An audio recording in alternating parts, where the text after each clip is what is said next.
បាទជំរាបសួរសួស្តីបាទពុកម៉ែបងប្អូនពូមីងទាំងអស់គ្នាបាទដែលចូលចិត្តតាមដាននៅតម្រុយឆ្នោតយូរណាបងប្អូនយើងបាទ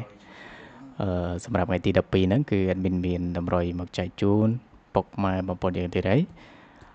បងប្អូនទាំងអស់គ្នាអញ្ចឹង admin អធិស្ឋានមែនទែនបាទសម្រាប់តម្រុយថ្ងៃទី11មកសិនមិញបាទគឺថាអត់បានចូលទេបងប្អូនយើងខុសមួយថ្ងៃណាបាទយើងត្រូវបាន4-5ថ្ងៃជាប់គ្នាតែថ្ងៃទី11ហ្នឹងគឺយើងអត់បានត្រូវទេបាទហើយក៏សូមអធិស្ឋានបាទទៅកាន់ពុកម៉ែបងប្អូនយើងមែនតើតម្រុយប៊ីនគឺបាទប៊ីនថ្ងៃមានថ្ងៃខុសថ្ងៃត្រូវអញ្ចឹងហើយបងប្អូនយើងបាទអត់មែនត្រូវចំរងថ្ងៃទេបាទថ្ងៃណាក៏ត្រូវថ្ងៃណាក៏ខុសដូចតែគ្នាបងប្អូនយើងណាអញ្ចឹងក៏សូមអធិស្ឋានបាទម្ដងហើយម្ដងទៀតសម្រាប់តម្រុយមកសិនមិញតើឥឡូវបងប្អូនយើងបាទថ្ងៃហ្នឹងគឺយើងអត់បានបង្ហាញតារាងដែលចេញមកសិនមិញទេបាទដោយសារលេខយើងអត់ត្រូវណាទៅពេលយើងមើលតារាងទៅនាំថាខាតពេលបងប្អូនយើង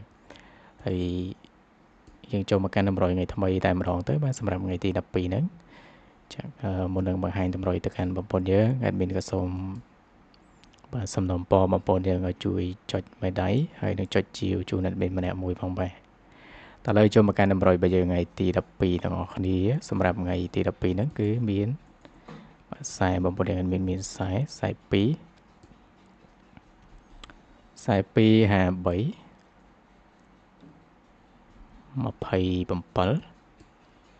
ហើយមកក្របទៀតគឺ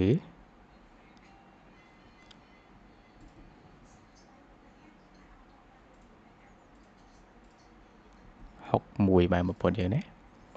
តបពីលេខគឺមាន42 53 27ហើយនឹង61បាទឥឡូវ admin សុំដាក់លេខធំមុនសិនមុននឹងប្រាប់តម្រុយបងប្អូនយើងថាចាំមិនអីណាលេខធំគឺ admin មានបាទ426ហើយនឹង172បាទ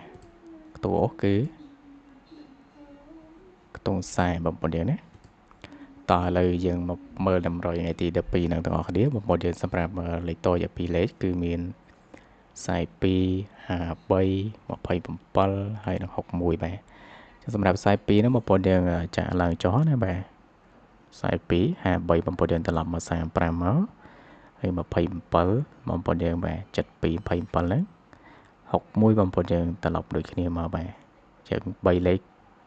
ជាងមានលេខត្រឡប់គឺមាន53 27 61បាទលេខឡើងចុះគឺមានតែមួយក្របទេគឺខ្ទង់ខ្សែហ្នឹងបាទហើយចំណែក3លេខរបស់យើងគឺ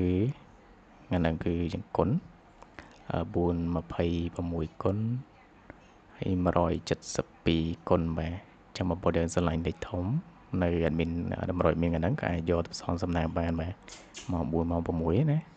ហើយខ្ទង់អូបងប្អូនយើងគឺមានតែមួយខ្ទង់ទេគឺខ្ទង់ខ្សែហ្នឹងហើយសម្រាប់ខ្ទង់អូគឺលេខ ABCD បាទចឹង admin ក៏បានបង្ហាញតម្រុយទៅកាន់បងប្អូនយើងហើយអស់ហើយ